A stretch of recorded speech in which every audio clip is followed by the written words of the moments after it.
Ma'am, you are live. Saurabh, welcome. Keshav, welcome. Good evening, folks. Welcome today to the second series of Guru Mantra by HPMF.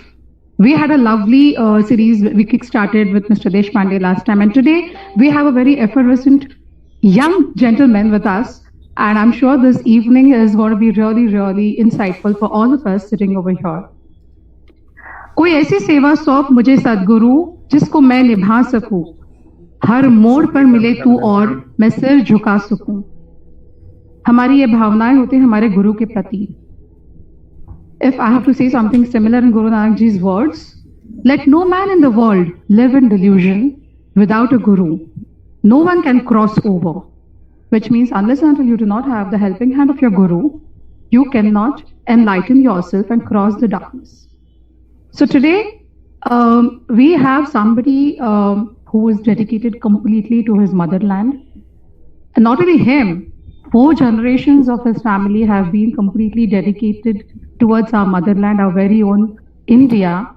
And you will really love the interaction that we're going to have over here, and you will see the various sides of this guru who has mentored several youth across the country. When I first saw his profile, these words came to my mind, और जब मैं ये बोलूँगी तो मेरे रोंगटे आज भी खड़े होते हैं. It's from a movie. I've just taken 2 lines out of that. ए मेरी ज़मी अफसोस नहीं तो तेरे लिए 100 दर्द सहे, मैं महफूज रहे तेरी आन सदा, चाहे जान मेरी ये रहे न रहे. Every soldier, every army man, when they join, they exactly have those emotions, and they have only one goal: serving their motherland. So today, I would like to welcome on this background Major General Dilawar Singh. We would call him General Sahib fondly. Good evening, General Sahib. How are you? Good evening, Jai Hind. Jai Hind, sir. So how do you feel that today you are going to inspire a lot of people, and let's not only say youth, you're going to inspire a lot more than that. Even the kids probably are tuned in right now. आपके जो अल्फाज है वो सुनने के लिए हम तरस रहे हैं. We all know about your achievements, and there's been a lot that have been said. But still, I would want a little bit of introduction that I'm going to give to my audience today. Allow me to introduce General Sahib to you all. Okay, it's quite a lot, and I will not be able to cover that. It is exhaustive, I would say, but let us see what we can talk about him. So he was born in a family of warriors. He's the 4th generation army officer, which is hats off to you, sir. I mean, I can't even think about this. Okay. He is a qualified triple postgraduate with distinction from the most prestigious Indian universities. He joined the most war-decorated regiment of the infantry, the Grenadiers, of the Indian Army in 1979. He is also qualified on numerous competitive armed forces training courses, wherein he has achieved rare distinctions at Army War College and University for Armament Technology. He is a qualified Army Commando. He has been a senior faculty for Indian Military Academy, Army War College, and Counter-Insurgency and Jungle Warfare School.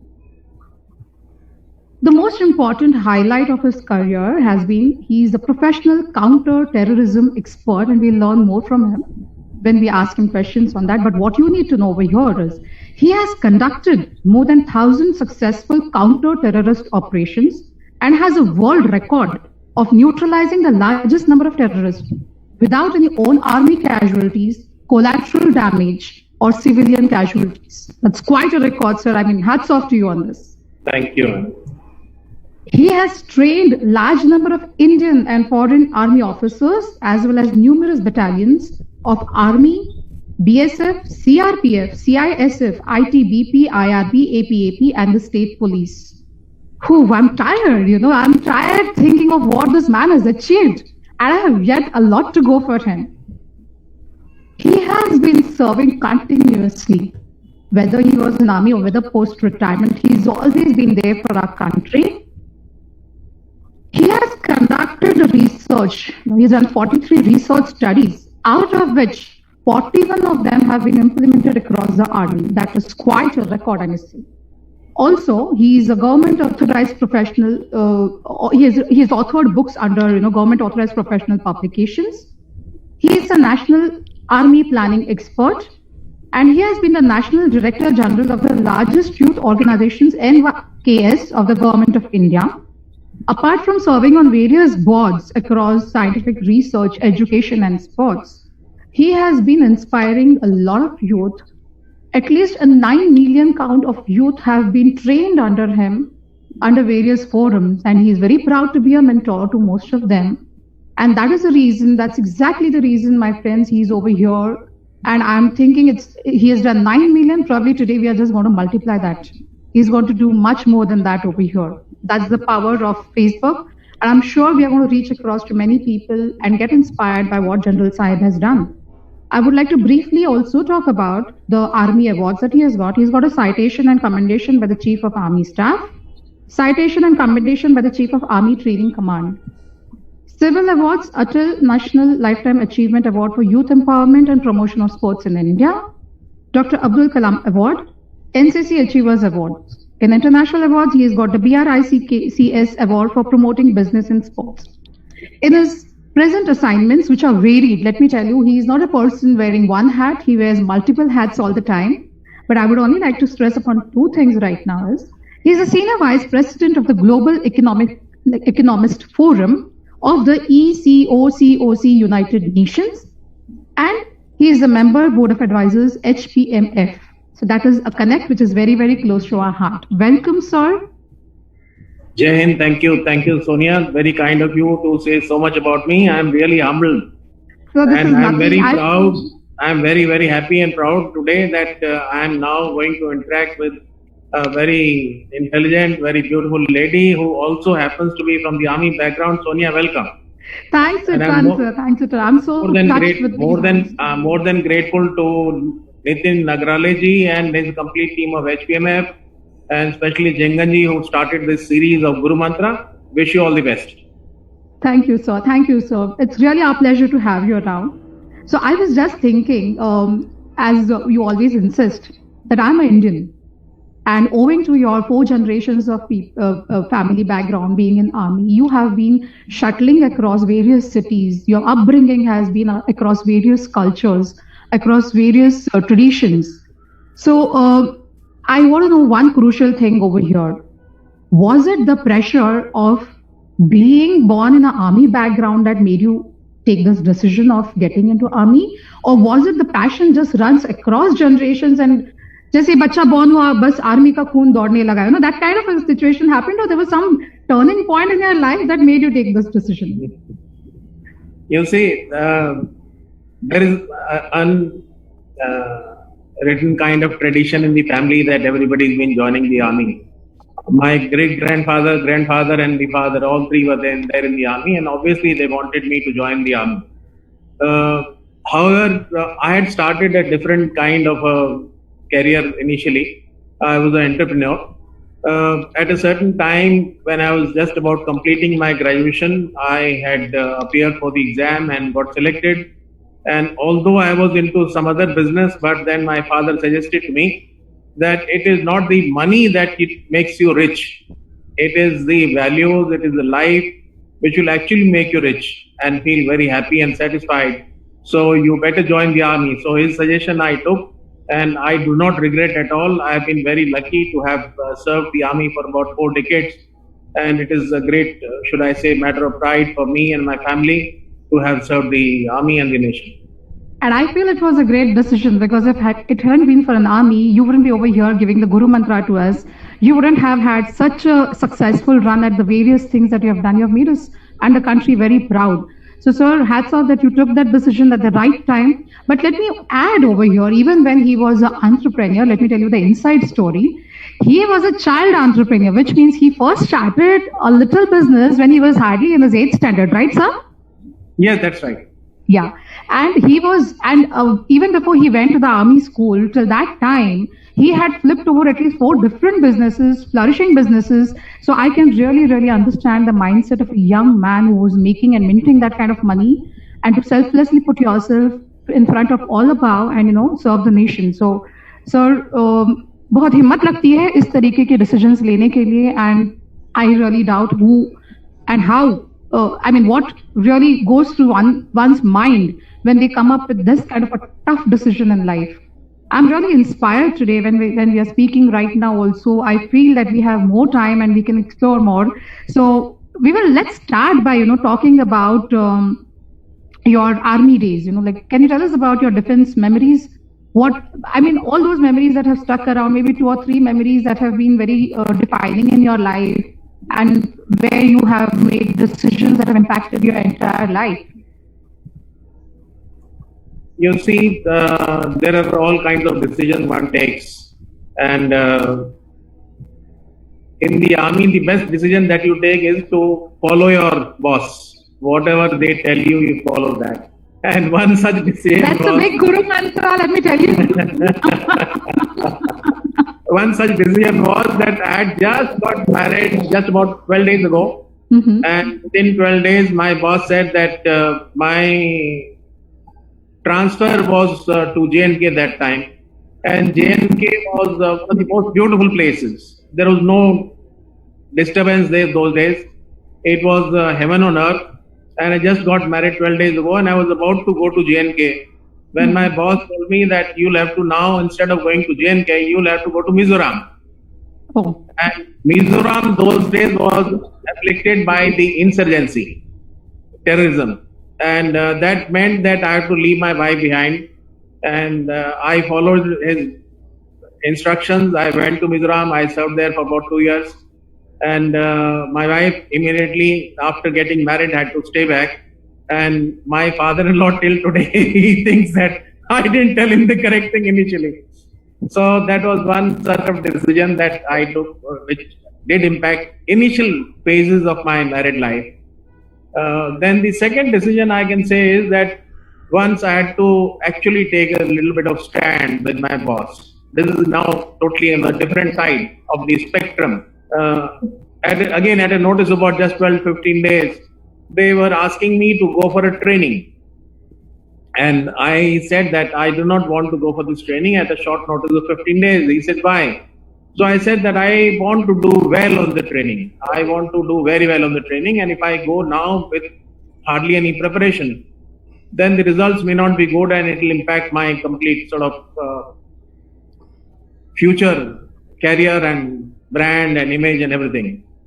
So they were not very happy because, as I mentioned to you, that army, the senior people, they certainly want everybody to follow the instructions. So they were not very happy, although they allowed me. And they said that, okay, we are allowing you this time that you don't go, but next time you'll have to go and we'll see as to how well you do. अब तुम बोल तो रहे हो कि अच्छा करेंगे, देखेंगे कितना अच्छा करोगे. So I knew that I have to do really very well. And those next 3 months that were there with me, I really had to work very hard, very, very hard. I left everything. I used to sleep just about 3 hours and there was no break. Every single moment I had to utilize for preparing for my training. And God was very kind.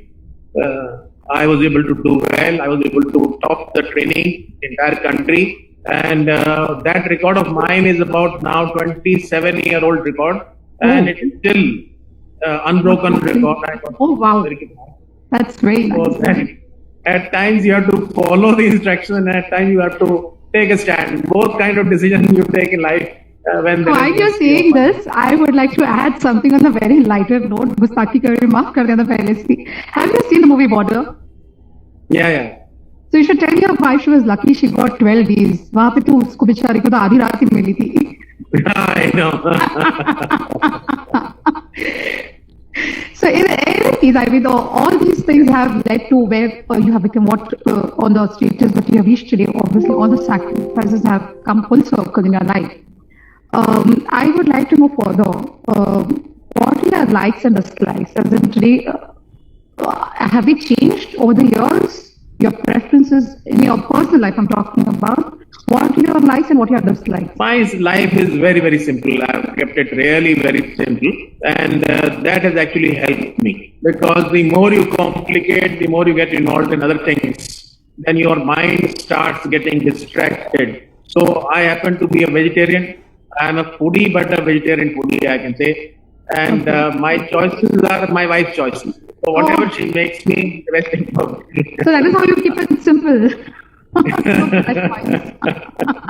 So that is what it is there. and most of my clothes are bought by her, so there is hardly any sort of decision making involved there also. So my decision making or choices are only related to subjects and engagements that I get involved with. And I'm really very happy that I'm engaging with HPMF, with a very good forum. I've been interacting with them for the last few years. And this is a conscious decision to continue to remain engaged with them. I'm very happy with that. Thanks a ton, sir. We'll just do a quick rapid fire with you. It's just come to my mind right now. I have not really planned anything, but I'm going to give you two choices, and you can just simply pick anything. There is no logic to this, okay? And there is no explanation that is going to be asked to you, okay? We are just trying to bring in some fun quotient over here. If you were No to problem. I must say that you are the first one to get this chance to do rapid fire on me. Otherwise, we have been doing actual rapid fire on the terrace. I'm glad I'm not over there right now. I'm glad I'm not a terrorist. Okay, so if you had to pick between Rajma Chawal or Chole Bhature? Yeah, Chole Bhature. Wow. If you had to read a book or watch a Bollywood movie? I would watch a Bollywood movie. Oh, wow, good. If you had to go on hiking tour or if you had to go and run a tractor on the farm? I would do the hiking bit. You're a true army man. You would still be doing the hiking, isn't it? Okay. If you in fact, my family is very fond of it. My daughter also, the moment she got married, her honeymoon period was total 40 days of hiking only. They went to different places and hiking. That is a very novel concept. We should try and sell this package to the travel agents now. Okay, one last question. Are you a good host, or you leave that to your wife? Is she a better hostess? No, obviously I can't take that away from her. Good. I'm so glad. I can see a lot of wisdom coming from a married man over here. Okay, now let's get to a little bit serious questions now. Because people will want to know this part of you as well. Okay. There have been some recent developments on the Chinese frontier, and do you think this can turn into a military escalation anytime soon? In my view, no. The chances of it getting escalated is very remote. But yes, it is a cause of serious concern. Today we were hearing the Raksha Mantri, and he has told us that both the military level and the diplomatic level talks are going on, and hopefully they'll be able to resolve it. My own understanding is that there is very little chance, and the reason for that is that although China has a certain degree of comfort from the amount of good economy they have, a good amount of money they have, good amount of military capability that they built, and the good amount of domination that they are able to do. But at the same time, in my view, they have a lot of interdependence with other countries. They have a considerable amount of investment, both in terms of money and manpower in India. I don't think they can forego and sacrifice such a large market. Okay. Second thing is that the Indian Army today is reasonably well trained, well prepared, well poised. So I don't think it is likely to take a nasty turn. Hopefully it should get resolved. So would you want to support this vocal for local which is going around? I also recently happened to see the video by Sonam Wangchuk, who has been telling that we should attack a Chinese wallet and we should stop everything Chinese. Would you support this movement as a civilian? You see, whether it is vocal for local or any other slogan or emotion that is whipped up, today in this country, we find a lot of slogans, lot of schemes, lot of programs being announced very frequently. For a country of our size, for a population of more than 130 crores, for anything to reach down to the last man takes time. True. It is a large base of the population. If we have to succeed in anything, we need to prepare for that. And preparation will need a lot of time. I agree. And as of today, there are issues with our education system. There are issues with the system of skilling in the country. There are issues with the commitment levels in the young people today.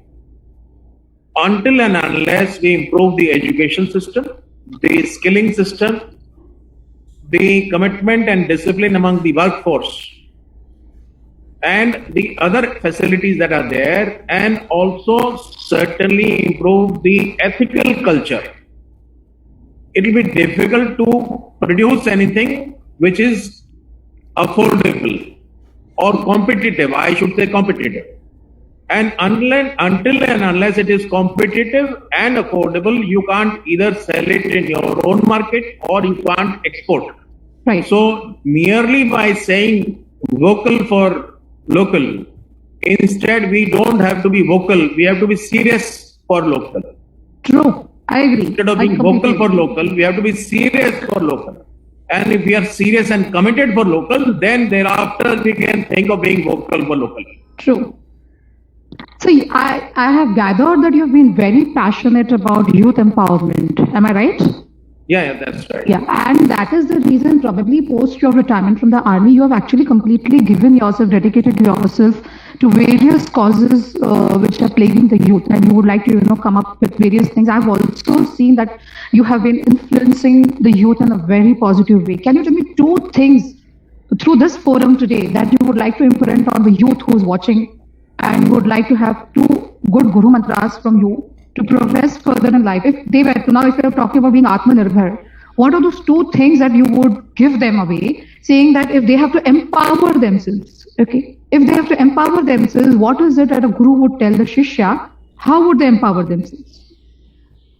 The first thing they have to do is to create an aim in life for themselves. Right. Without selecting and committing themselves to an aim which they create for themselves in life, it is very difficult to go in any particular direction. So the direction and the destination have to be decided by everybody. And that is where I find a lot of confusion prevails amongst the young people, not only amongst the young people, but also amongst the parents. And to some extent amongst the teachers also. So first thing is that we need to guide them and help them to decide the destination, the life goal, the life aim.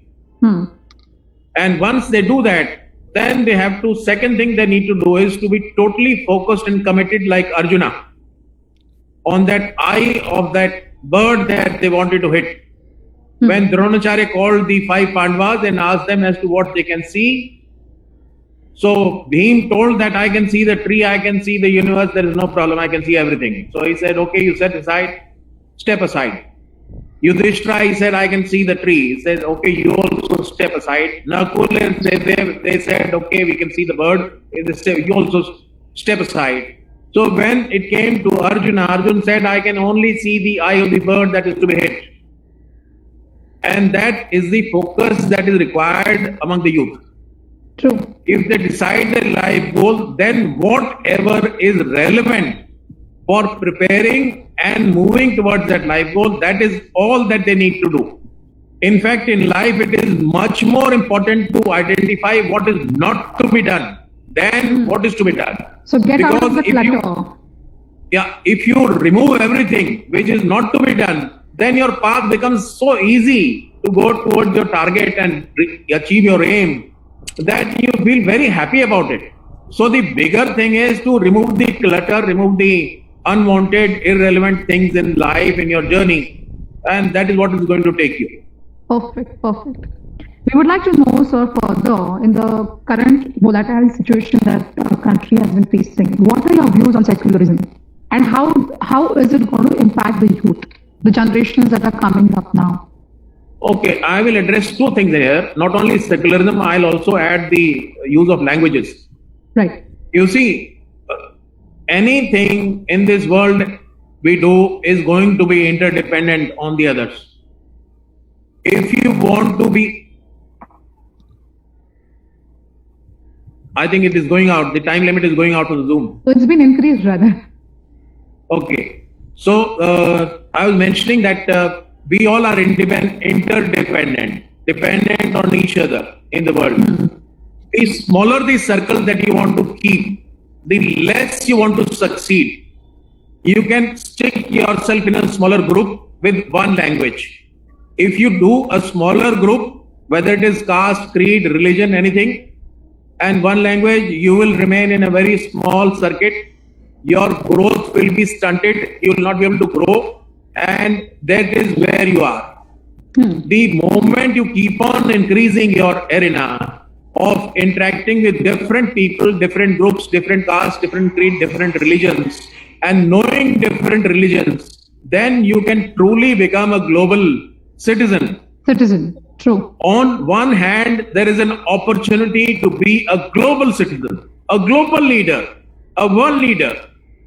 And on the other hand, you have a choice of being a street level leader of your own street. Okay. You have to make a choice whether you want to go ahead, be a global leader or a national leader or at least a regional leader in 3-4 states. If you want to be a regional leader in 3-4, say, castes, you have to be part of those 3-4 castes. If you want to be a leader in a group which has Hindus, Muslims, you have to have knowledge and equity and relationship with the two religions. Or keep on growing more and keep on advancing and keep on growing and developing. It is your choice. And my personal recommendation to everybody is, do not restrict yourself into these things. These are part of that clutter. True. Remove this clutter from your life. I will tell you about myself. I was born into a Hindu family, and my mother made me to learn both the Sanatan Dharma and the Arya Samaj part of the rituals of life and our civilization. Thereafter, in school, I had a lot of my Sikh friends. So I started going to the Gurdwaras with them. My school was a Christian school. My first school was a Christian school. My second school was a Christian school. My third school was a Christian school. My fourth school was a Christian school. Now people say that the schools being run by missionaries, they wanted to convert you into Christianity. I have studied in 4 schools. I studied the Bible. I have studied inside a church. Nobody has either asked me to become a Christian, nor have I become a Christian. But my understanding of Christianity is certainly better. I can gel with Christians very well. Similarly, I started interacting with my Sikh brothers and sisters. And when I went into the army, my own unit had 25% Muslims. We started offering namaz with them. We started observing roza with them. And today I can very proudly say that I can offer namaz equally well as a Muslim. I can offer my prayers in the church as good as my Christian brothers and sisters. I can go and sort of recite my Japji Sahib in the Gurdwara. I can read and write and understand and recite my mantras better than Panditjis. And I am truly very happy that I am able to sort of gel with everybody, have good friends with everybody, progress in life. Today, the best thing is I am recognized and respected in large number of countries only because we are able to gel. So I want my young friends, my elder friends and everybody to shed away these things and be a truly global citizen. Which means you are telling them to follow inclusivity. Yes, yes. Isn't it? Without inclusivity, you cannot be a true blue global citizen and you cannot follow secularism at all. Wonderful. You have actually mesmerized me and I'm tongue-tied now after listening to your story, and this part of your personality was not known to me, and thanks for sharing this over here on this platform. Moving ahead, which is a question that is connected to what we were talking right now. Patriotism in young generation, what it really means to be patriotic. In the sense, you have been interacting a lot with the youth. How do they look at patriotism nowadays? In your generation, probably it would have been a different parlance, it would have been used. And today, generation to generation, the meaning changes, though we will still be, still be dedicated to our homeland, our motherland. But what changes have come across? You are truly blessed to be interacting with so many people all the time. You are over here to make an observation and tell us what is the change that you're seeing, and if the change is there, whether it's positive or whether it's negative that you've been seeing. I will not comment on anybody, but I'll say that as far as the young people are concerned, As far as patriotism is concerned, I will tell you two things. Firstly, that I started a very large national program for patriotism and nation building. Happens to be one of the most popular programs in the country, and people from all the states take part in it every year, and they get awarded for it. And large number of people do join, and they want to join. In fact, we are unable to allow so many people who want to join this program. What I want to tell you is that the young generation today, they are reasonably intelligent and they all want to progress in life. And as far as patriotism is concerned, everybody wants to be patriotic. It is only how we shape their minds regarding patriotism. And my understanding, what I keep sharing with my young friends is that anybody who is contributing to nation building, who's actually contributing to nation building, is patriotic. Merely sloganeering, raising slogans, or merely saluting the flag alone, or singing of Jan Gan Man alone is not going to become a token of nationalism or patriotism. Perfect. We have to do that, and in addition, the bigger aspect, the more important aspect is we have to literally contribute to nation building. And how can we do that? We can do that by living life as a very important, valuable citizen of the country. Everything that we do, we have to remember that by doing this, whatever I am doing, whether I will raise the image of my country, whether I'll raise the strength of my country, if the answer is yes, then you are contributing to patriotism and nationalism. If the answer is no, if you're merely raising a slogan with a vested interest, with a political interest, or with some other interest, that is actually not the real patriotism and nationalism. So, in further continuance to what we are talking about youth, I would like to ask you one more question, something that is very disturbing nowadays. In fact, even during the lockdown phase, we have witnessed this. Suicide among youth is really increasing. Are we failing as parents, or is the education system failing to make stronger youth? What is it that is going wrong? Something is going wrong somewhere. People are having a weaker mindset. Would you like to address this on this forum? Okay, and as far as suicide among the youth is concerned, there is a bit of difficulty as far as the youth is facing. The difficulties that the youth is facing is let us start from one direction, go to the other in a logical fashion. Start first from the family. The amount of time, amount of love, amount of understanding of the child within the family has decreased. That is one aspect. When he goes to school or college, a similar situation which used to exist earlier is not there, because earlier a teacher used to consider himself as a child developer. Today, that role has been denied to that teacher, because if he wants to be strict with somebody or if he wants to guide somebody, he is retorted. Or she is retorted. So the teachers have pulled back. They only want to come, finish their class, academic class, and go back. So that association there, that guidance there is also reduced. The third thing is that the social circle of the friends is also reducing, because now more people are sort of glued to the digital platforms of either the computer or the laptop or the mobile or something. So the physical interaction, the social interaction between the children is not taking place as much, because if that was taking place, then at least the friends would know, the friends would guide, or friends will prevent such a strong feeling of giving up of life. And the last issue is the most serious issue. And this last most serious issue is the social media. Today, large amount of unwanted, undesirable, dangerous material is being circulated on the social media.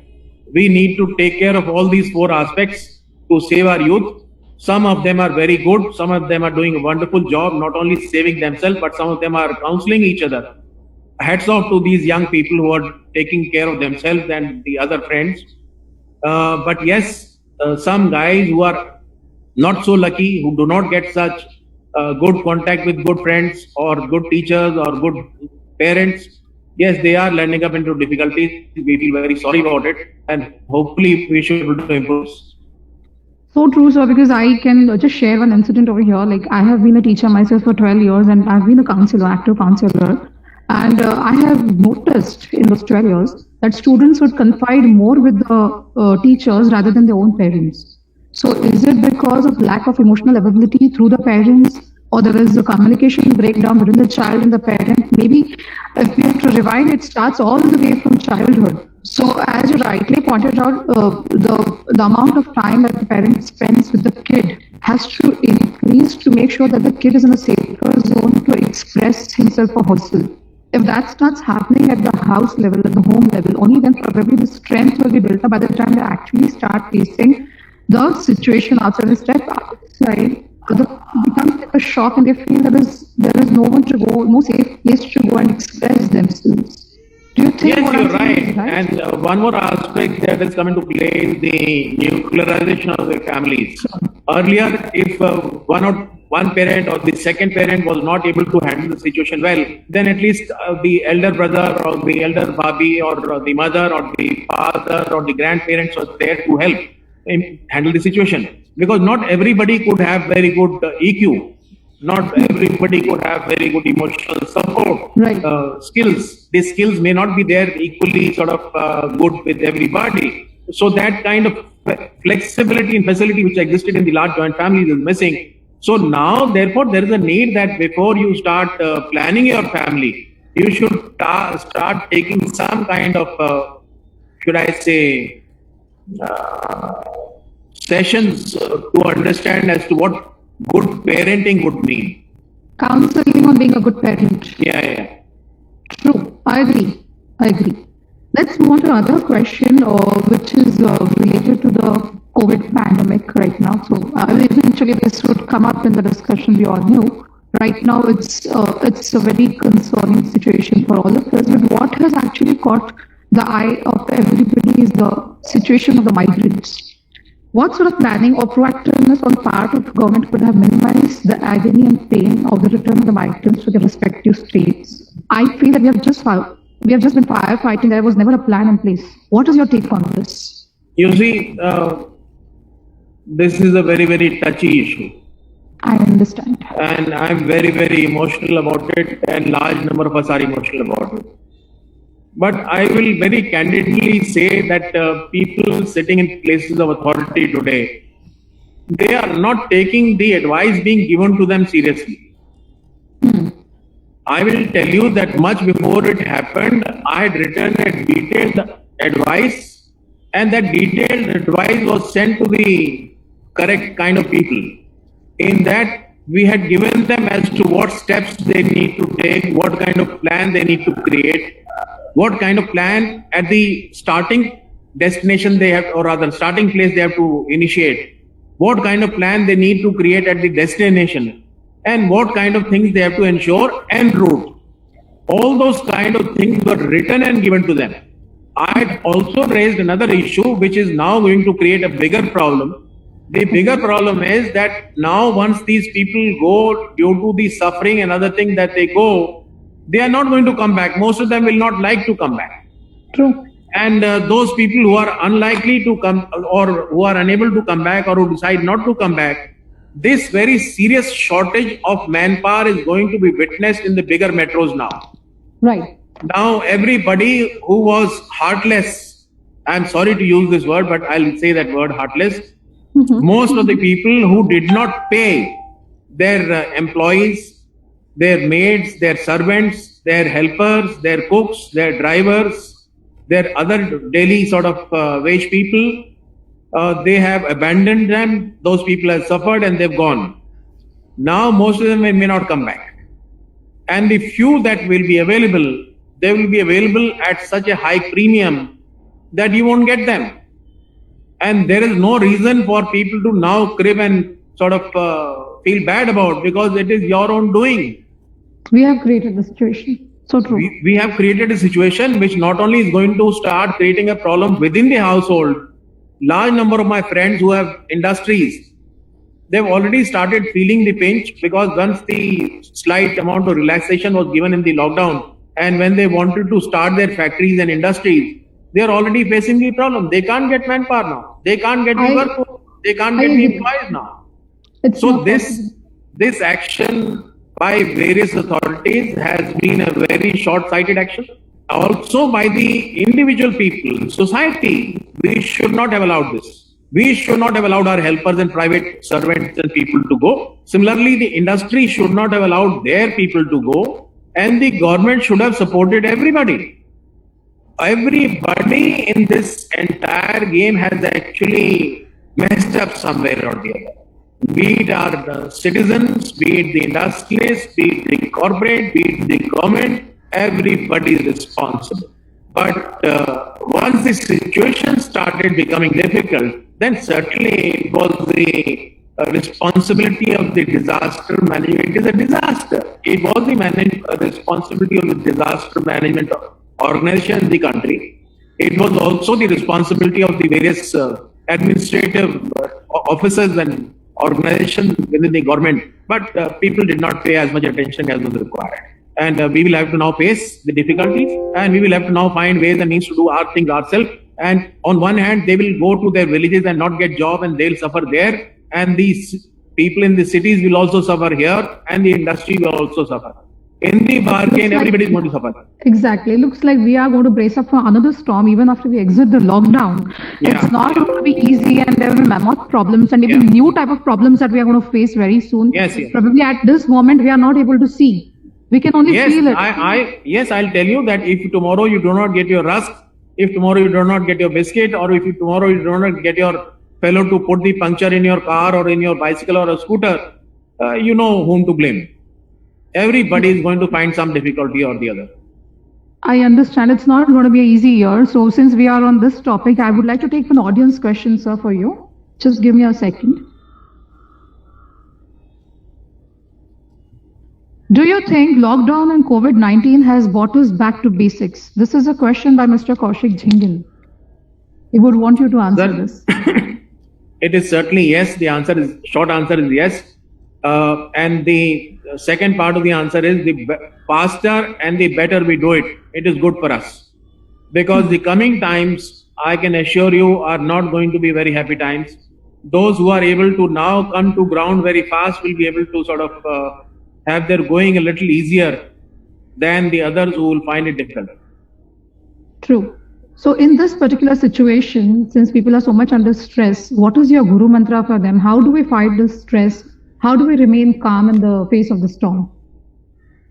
It is a very simple principle. It is given in our sort of ancient books that you have to have a very simple system now. More simple you are, the better you will be. And remember 3 words.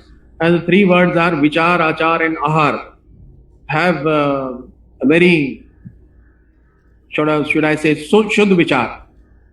Your thought process has to be very clear and clean. Good karmas and good thoughts. Yeah. Your achar means acharan, conduct. Conduct has to be absolutely disciplined, honest, and of a kind which is helpful to everybody else. Now is not the time when you can be individualistic in your approach. And the third thing is Shuddhahar. Be simple, have vegetarian food and have as little as you wish to. And if you follow these 3, I think it will be better. Okay, on this note, we'll take one more question. What do you think the hospitality industry should do to come out of this COVID-19 situation? Can we apply any rules of the defense over here? Sir, the defense rule is that every operation that we go into, we have a plan. We have a strategy, we have a plan. And we also visualize that there will be difficulties in those plans going through as planned. There will be difficulties, there will be setbacks. And for that, we have contingency plans. So now treat it as a war situation. It is actually kind of a war situation. Create your strategies which are going to be futuristic and have contingency plans. And the second thing in the planning that we always create is have very, very simple plans so that everybody in the group, in the team, in the workforce understands it. And if we are able to follow the good conduct, and as I said, if we are able to think for each other, work for each other, the solution is there. The solution is there if we create a very strong affinity, which we have not shown till so far. Even now, if we change and start showing affinity for each other, we can come out of it. I will give you an example. There is a small state in the northeast where I served, that is Manipur. Okay. Manipur has no natural resources. Manipur has no big industries. And all the amount of workforce which is there with the state government, the entire money comes from the center. And number of times the center was unable to send the required money to the state. When I was there, I saw this. And for 6 months, 7 months, 8 months, the government employees were not getting their pay, monthly pay. Whether it was a teacher, engineer, school person, government person, peon, manager or secretary, deputy secretary, anybody not getting pay for 6 months, 7 months, 8 months. Imagine the state, no industry, no employability there, living only on the basis of small agriculture and all that. So they have created a kind of economy within themselves where each person is in some way or the other contributing to the earning of the other. In fact, this poor state was also having a difficulty that whatever went to Manipur, it had to go through Nagaland, and the Naga insurgents or the Naga terrorists, they used to impose tax on every item. So if a lakhs soap bar was costing 20 rupees in Delhi, in Manipur it was costing 75, 80 rupees. Oh my goodness. That was the kind of state, and yet they were happy, they were living a happy life. They had created a kind of system where they were helping each other. So the solution lies here in thinking for each other, helping each other, working for each other. That is the solution, that is the synergy that we have to create, whether it is hospitality industry or any other industry or society. This will have to come back. अब ये नहीं सोच सकते कि मेरी constituency के बंदे नहीं है, गरीब बंदे हैं, बिहार के आए हैं, इनको जाने दो बिहार, मैं तो सिर्फ उन 20 लोगों को खाना खिलाऊंगा जो मेरे उसके बंबई के हैं या दिल्ली के हैं. वो थिंकिंग को निकालना पड़ेगा, सबके लिए हेल्प करना पड़ेगा. हिंदुस्तानी हिंदुस्तानी है, बिहार से है, चाहे महाराष्ट्र से है, चाहे नागालैंड से है. We have to work for each other. अमीर है, गरीब है, मुस्लिम है, हिंदू है, नाई है, ब्राह्मण है, we have to think of each other as equal. We have to work for each other. If we think that way, solutions are there, we will be able to come out of the difficulty. If we don't think that way, the difficulty will take over us. True. So thank you for wonderfully answering this question raised by Mr. Nitin Nagrali. I am sure he'll be very happy for such an elaborate answer on this question. Moving ahead, we've been talking a lot of serious stuff over here. I would like to include a few fun stuff. What do you really do in your free time, and do you really get any free time? I mean, you're completely occupied with so many things. You must be an overthinker, I'm sure. Every minute you must be thinking about so many issues. You have wonderfully placed forth all your thoughts also. But do you really get free time? And if you get that free time, what do you invest that in? I'm sure you're investing your free time. You're not whiling it away. Ma'am, my complete time is invested in studying. 100% time. And there is no time left other than studying of various aspects, because I have to sort of guide and teach different kind of students. I teach in an agricultural university, I teach in a management institute, I teach in a forensic university, I conduct normal sort of other sessions. So there is no time left. I have to study, because if I don't study and if I don't observe, if I don't analyze, I cannot be merely academic. I have to be analytic, I have to be practical, and I have to give them the correct understanding of a subject and situation, and not merely academic.